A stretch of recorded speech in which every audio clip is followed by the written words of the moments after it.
welcome back. So, this week for your fluency is a review from last lesson, which was converting mixed numbers to improper fractions. So, that's all I'm going to focus on right now because we're really going to look at mixed numbers today. So, if you remember, we took the mixed number and we made it an improper fraction. So, when we have the fraction, that whole number goes away. So, the only thing you should have in your final answer is a numerator and denominator. Okay, so let's get started. So we're going to bring our denominator over. That does not change. And then you're going to take your denominator, multiply by your whole number. So 5 times 3, and I'm going to add my numerator. 5 times 3 is 15, plus 2, 17 over 5. Okay, next one. Denominator 7, I'm going to bring it over. Stays the same. So I'm going to take my 7 and multiply it by my 1. 7 times 1 is 7, plus 3 is 10. Okay, now I'll move to the next one. So I'm going to bring my 4 over. Now I'm going to go back. 4 times 2 is 8, plus 2 is 10. 10 fourths. Okay, we're going to go on to the other side. So I have 4 and 1/5. So again, I'm going to keep my denominator same. That's not changing. I'm going to come back over here. 5 times 4 is 20, plus 1 is 21. Next one. Denominator stays the same. 7 times 2 is 14, plus 1 is 15. Last one. Denominator stays the same. 6 times 2 is 12, plus 2 is 14. Now, so what you're noticing is that when I started with a mixed number, I had my whole number and a fraction. When I convert to an improper fraction, that's all there is. There is no longer a mixed number. So again, so that was your review from last lesson as your fluency. So you're going to get ready for your math riddle, and then we're going to move into the lesson of adding and subtracting mixed numbers. A little boy goes shopping and purchases 12 tomatoes. On the way home, all but 9 get mushed and ruined. How many tomatoes are left in a good condition? Welcome back. So we are going to do a couple examples of adding and subtracting of mixed numbers. I'm going to go through a couple, and then I'm going to give you some examples. And in our Zoom on Wednesday, we're going to go back over those examples I gave you to try. Okay, so now you see I have brought in some of the things we've been practicing, and now we're going to put it all together. So I have 3 1/2, which is a mixed number because it has a whole number and a fraction, plus 2 4/5. So now I need to add those together. And what you're noticing is they're uncommon denominators. So the rule still applies. I have to find a common denominator of 2 and 5 in order to add these correctly.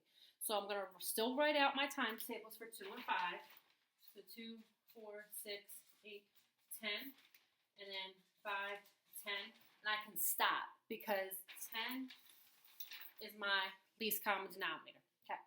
Now I'm going to come over and I'm going to make new fractions, equivalent fractions, with the denominator of 10. So I'm going to start with my 1/2. So my denominator is 10. 2 times what number equals 10? That's 5. 1 times 5 is 5.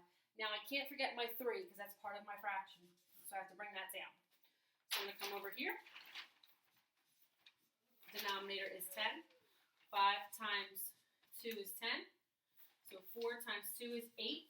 Can't forget that 2, and I got to bring it down. So now I have 3 and 5 tenths plus 2 and 8 tenths. Now I can add. I'm going to add my whole numbers first. My whole numbers are 3 and 2. 3 plus 2 is 5. Now I can add my fractions.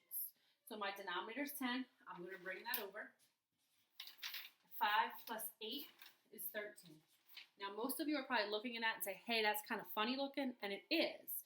So I have to make that look accurate. I can't have this as an improper fraction because if you remember, an improper fraction is a mixed number. So now I need to change that. So this is where things start to get a little complicated. So I need to kind of break these apart. So I'll take my 5 and put it by itself. And now I'm going to make 13 tenths a mixed number. So I need to say to myself, how many times can 10 go into 13? So 10, 20, can't do anything. Gotta be 10. So it goes in one time. Remember, my denominator is 10, the 3 left over. So now I have to add them together and get it into a right answer. 5 plus 1 is 6 and 3/10. Now, are they all going to be that complicated? No. But only when you get to this point where you have an improper fraction, do you have to do that step. Okay, so let's go on to the next one. I have 5 1/6 plus 1 2/3. Same deal. I can't just add them together. I have to come up with a least common denominator. So I need to write out my times tables for 6 and 30. So 6, 12, 18, 3, 6, 9. 6 is my least common denominator, so that's what I'm going to go with. Now, because this is already a 6, I can just leave that whole mixed number by itself. So I'm going to keep that the same. 5 1/6 plus, I have to change this. So my denominator is 6. 3 times 2 is 6. 2 times 2 is 4. So now I have 5 1/6 plus 1 4/6. And I can add across. So I'm going to add my whole numbers first. 5 plus 1 is 6. 1/6 plus 4/6 equals 5/6. So 6 and 5/6. Now, see, that one didn't have to do that extra step. All right, next problem. I have 4 2/3 minus 2 1/4. So again, my denominators are not common. I have to write out my times tables and come up with my least common denominator. 3, 6, 9, 12, 4, 8, 12, 16. 12 is it, so that's what I'm going to go with. Now I need to change both of my fractions, but you're going to notice my sign is different. I've now started subtracting. So I need to make 2 new fractions with a denominator of 12. 3 times what is 12? And it's times 4. 2 times 4 is 8. 4 and 8/12. Subtract 4 times what is 12? And that's times 3.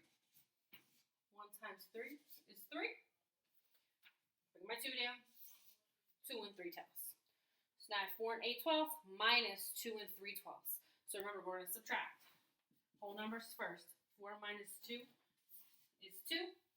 I'm going to keep my denominator the same. 8 minus 3 is 5. Now, those are a couple of different problems. Now, this one, if you can get to this step, perfect, and then we can keep practicing the rest. These two are just the basics. So on Wednesday at our Zoom, we are going to go back over this really quickly, and then we're going to go over these 3 examples. So these are some examples I would like you to practice, and then at least try to have done for me on Wednesday so we can go over them. We have 4 1/4 plus 2 1/2. 1 2/7 plus 3 1/14. 4 5/6 minus 4 1/3. So on Wednesday at 10:30, we are going to meet via Zoom. I am going to put the Zoom link on your Google Classrooms. I'm going to put it on all the classrooms so that way everybody should have access to it. So at 10:30 on this Wednesday, you are going to log into your Google Classroom, click on your class, so you can click Science or Google or the weekly meet, and there's going to be a Zoom link. Click on that link. If you have not downloaded Zoom, it's going to ask you to download it. If you have, it'll just come up as the meeting. So please make sure you write your first name and maybe your last initial, so at least we can make sure we're all in there together. So we're going to start with math, and then after about 20-25 minutes, Mrs. Bostic's going to come in, and she is going to do ELA. So if you have any questions, please email me, or your parents can message me on Reminds, or you can send me a message through Google Classroom. But reminder, Wednesday, we are going to go over these 3 examples. So that way, we can keep practicing, and you guys will just be prepared. All right, see you Wednesday. Have a great night.